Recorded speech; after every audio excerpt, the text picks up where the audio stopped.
യൂഹാനോൻ മാർ മിലിത്തിയോസ് മെത്രാപ്പോലിത്തായെ ഈ സമ്മേളനം ഉദ്ഘാടനം ചെയ്ത് സംസാരിക്കുന്നതിനായി ആദരപൂർവ്വം ക്ഷണിക്കുന്നു. ദൈവ തിരുനാമത്തിന് മഹത്വം ഉണ്ടാകട്ടെ.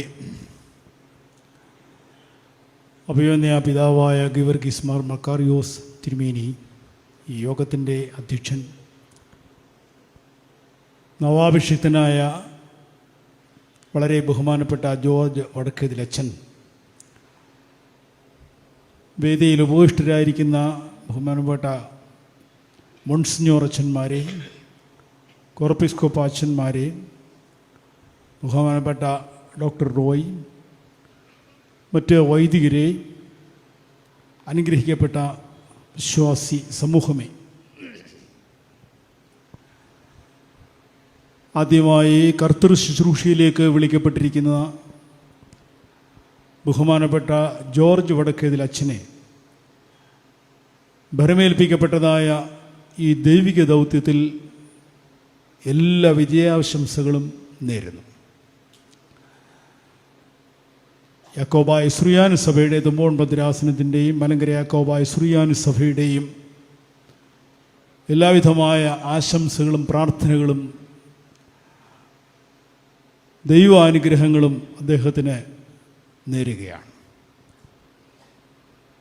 അഭിമന്യ പിതാവ് ഒരു വൈദികനെ സംബന്ധിച്ചും അദ്ദേഹം നിർവഹിക്കേണ്ടതായ ദൗത്യങ്ങളെ സംബന്ധിച്ചൊക്കെയും വിശദമായി പ്രതിപാദിക്കുകയുണ്ടായി. അതുകൊണ്ട് കൂടുതലായ ഒരു ദീർഘമേറിയ പ്രസംഗത്തിൻ്റെ ആവശ്യം ഇവിടെ ഇല്ല, അതിനെ ഇവിടെ ഉദ്ദേശിക്കുന്നില്ല എന്നുള്ളതാണ് എനിക്ക് മനസ്സിലാകുന്നത്. സുറിയാനി സഭയുടെ മഹാനായ പിതാവും കവിയുമായ മാർ ബാലായി പാടിയിട്ടുണ്ട്,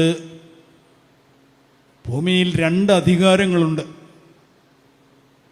ഒന്ന് രാജാവിൻ്റെ അധികാരവും ഒന്ന് പുരോഹിതൻ്റെ അധികാരവും.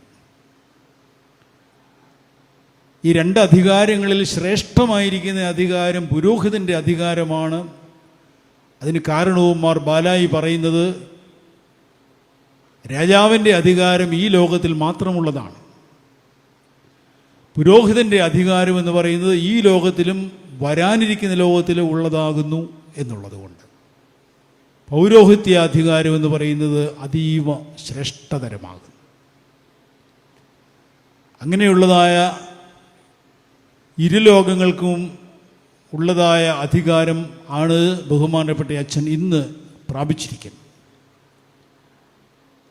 ഭൂമിയിൽ കെട്ടുവാനും അഴിക്കുവാനുള്ളതായ അധികാരം കർത്താവ് തൻ്റെ ശ്ലീഹന്മാർക്ക് നൽകി.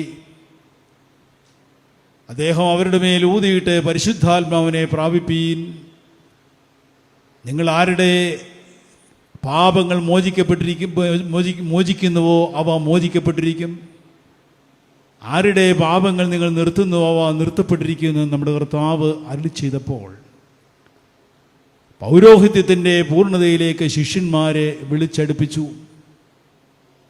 ഈ ഭൂമിയിൽ കർത്താവായ യേശുക്രിസ്തു വിശ്വസിക്കുന്നതായ എല്ലാ മനുഷ്യർക്കും ശുശ്രൂഷകൾ നിവർത്തിക്കാം, ദൈവിക ദൗത്യത്തിൽ ഏർപ്പെടാം. കർത്താവായ യേശുക്രിസ്തുവിൻ്റെ കൽപ്പനകളെ അനുസരിച്ചുകൊണ്ട് ജീവകാരുണ്യ പ്രവർത്തനത്തിൽ ഏർപ്പെടാതിന് യാതൊരു തടസ്സവുമില്ല. പക്ഷേ പൗരോഹിത്യ അധികാരം എന്ന് പറയുന്നത് അത് വ്യത്യസ്തമാണ്. ആ പൗരോഹിത്യ അധികാരം എന്ന് പറയുന്നത് ഇപ്പോൾ പറഞ്ഞിട്ടുള്ളതായി ദൈവിക ശുശ്രൂഷകളെ നിവർത്തിക്കുന്നതോടൊപ്പം തന്നെ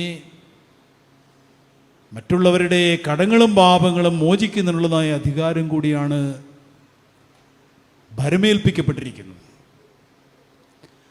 നമ്മുടെ കർത്താവ് തൻ്റെ ശിഷ്യന്മാരെ വിളിച്ച് അവരെ അയച്ചു. ഭൂതങ്ങളെ പുറത്താക്കുവാനും രോഗികളെ സൗഖ്യമാക്കുവാനും തന്നോടുകൂടെ ഇരിപ്പാനും ആണ് ശിഷ്യന്മാരെ വിളിച്ച് വേർതിരിച്ചത്.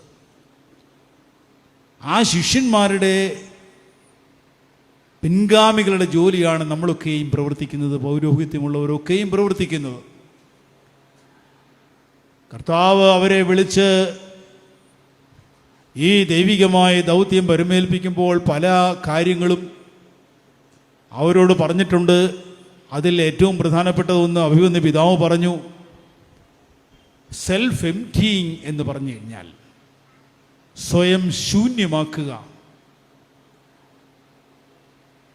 അതിൻ്റെ ഏറ്റവും പ്രധാനപ്പെട്ട മാതൃക യേശുക്രിസ്തു തന്നെയാണ്. ലോകചരിത്രത്തിൽ ഇത്രയും സ്വയം ശൂന്യമാക്കിയ ഒരു വ്യക്തിത്വത്തെ നമ്മൾ കാണുന്നില്ല. ലോകത്തിനു വേണ്ടി, ലോകം മുഴുവന് വേണ്ടി തൻ്റെ ജീവനെ തന്നെ നൽകിയതായ സ്വയം താഴ്ത്തൽ അല്ലെങ്കിൽ സ്വയം ശൂന്യമാക്കൽ, ആ ഒരു അവസ്ഥയിലേക്ക് തന്നാൽ വിളിക്കപ്പെട്ടിരിക്കുന്നവരായ ആളുകളൊക്കെയും അങ്ങനെ തന്നെ ആയിരിക്കണം എന്നുള്ളതാണ്. അതാണ് അഭിമന്യ പിതാവ് പറഞ്ഞത്.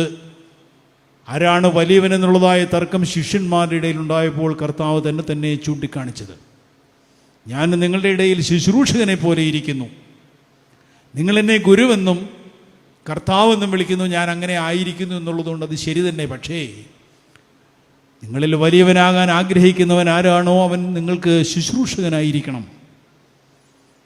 ആ ശുശ്രൂഷ ആണ് ബഹുമാനപ്പെട്ട അച്ഛൻ ഇന്ന് ഏറ്റെടുത്തിരിക്കുന്നത്. അതിലേക്കാണ് ബഹുമാനപ്പെട്ട അച്ഛനെ വിളിക്കപ്പെട്ടിരിക്കുന്നത്.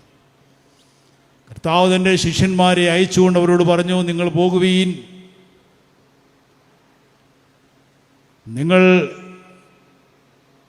കാശിൻ്റെ മടിശീല പരതരുത്, അന്വേഷിക്കരുത്, ചെരുപ്പിട്ടുകൊള്ളാം. അത്യാവശ്യം ഭക്ഷണത്തിനുള്ളതായ കാര്യങ്ങൾ ദൈവം നിങ്ങൾക്കായിട്ട് ഒരുക്കും. വേലക്കാരൻ തൻ്റെ കൂലിക്ക് അർഹനാകുന്നു. കാശും മടിശീലയിൽ പണവും സമ്പാദിക്കരുത്. വേല ചെയ്യുന്നവന് കൂലിയുണ്ട്. ഇത് ദൈവികമായി ദൗത്യമായതുകൊണ്ട് കൂലി നൽകുന്നത് ദൈവമാകുന്നു. അതുകൊണ്ട് ഒരു മനുഷ്യനെ സംബന്ധിച്ചിടത്തോളം അവന് ജീവിക്കുവാനായിട്ട് എത്രമാത്രം മിനിമം താണ അവസ്ഥയിലായിരിക്കുന്നുവോ അത് മാത്രമേ ദൈവിക ശുശ്രൂഷയിൽ ഏർപ്പെട്ടിരിക്കുന്നവരായ ആളുകൾ ആഗ്രഹിക്കാവൂ, സമ്പാദിക്കാവൂ. മറ്റുള്ളതായ കാര്യങ്ങളൊന്നും അവർക്ക് പറഞ്ഞിട്ടില്ല. അതുകൊണ്ട് ബാക്കിയുള്ളതായ എല്ലാ കാര്യങ്ങളും ദൈവം നോക്കിക്കൊള്ളും. അതുകൊണ്ട് അതിശ്രേഷ്ഠമായ ശുശ്രൂഷയിലേക്ക് ബഹുമാനപ്പെട്ട ജോർജ് വടക്കേതിലച്ചൻ വിളിക്കപ്പെട്ടിരിക്കുമ്പോൾ തന്നെത്താൻ ശൂന്യമാക്കുന്നതിനും അതേപോലെ തന്നെ നമ്മുടെ കർത്താവ് കൽപ്പിച്ചിരിക്കുന്ന പ്രകാരം അതിന് വാക്കിന് യാതൊരു വ്യത്യാസവും വരാതെയുള്ളതായ ദൈവിക ശുശ്രൂഷ പരിപൂർണമായി നിവർത്തിക്കുന്നതിനും ബഹുമാനപ്പെട്ട അച്ഛനും ദൈവം ഇടയാക്കട്ടെ എന്ന് ഈ അവസരത്തിൽ പ്രാർത്ഥിക്കുന്നു. പരിശുദ്ധാത്മാവിനെ പ്രാപിച്ചതുകൊണ്ട് പരിശുദ്ധാത്മാവിൻ്റെ ശുശ്രൂഷയാകുന്നു നിവർത്തിക്കുന്നത്.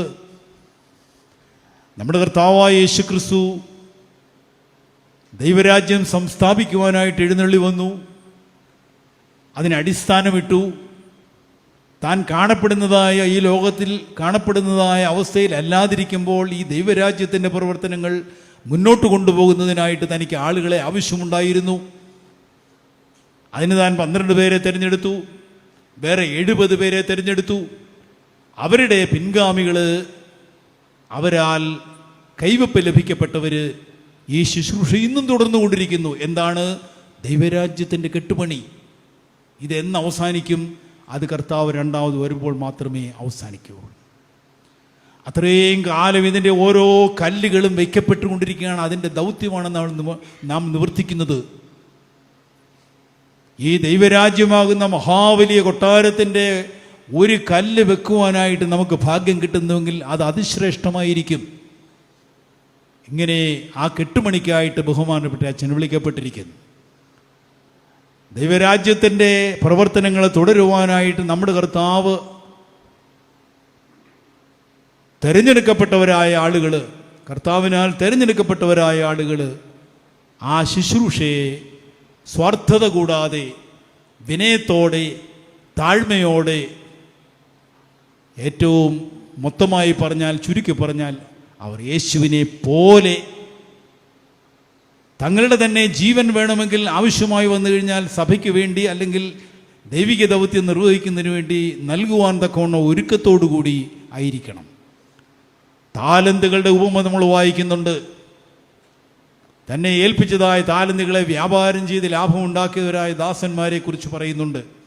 ദൂരദേശത്തേക്ക് യാത്രയായവനായ യജമാനൻ വരുമ്പോൾ ലാഭമുണ്ടാക്കിയ ദാസന്മാരെ അദ്ദേഹം വലിയ പ്രതിഫലം കൊടുത്ത് ആദരിക്കുന്നു.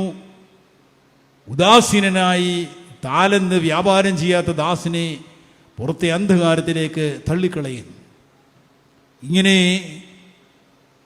അഭിമന്യ പിതാവ് ഓർപ്പിച്ചതുപോലെ യജമാനൻ വരുമ്പോൾ തൻ്റെ ഭവനത്തിലുള്ളവരായ ആളുകൾക്ക് ഭക്ഷണം നൽകുന്നതായ മഹത്തായ ശുശ്രൂഷ, ഭരമേൽപ്പിക്കപ്പെട്ടതായ താലന്തുകളെ വ്യാപാരം ചെയ്ത് ലാഭമുണ്ടാക്കുന്നതായ മഹത്തായ പ്രവൃത്തി, ഇതിൽ പരം ശ്രേഷ്ഠമായ ലോകത്തിൻ്റെ മുമ്പിൽ ആകർഷണീയത ഒന്നുമില്ല. പരിഹാസമേ കിട്ടുകയുള്ളൂ, അവഹേളനമേ കിട്ടത്തുള്ളൂ, മുള്ളുകൾ മാത്രമേ കിട്ടുകയുള്ളൂ.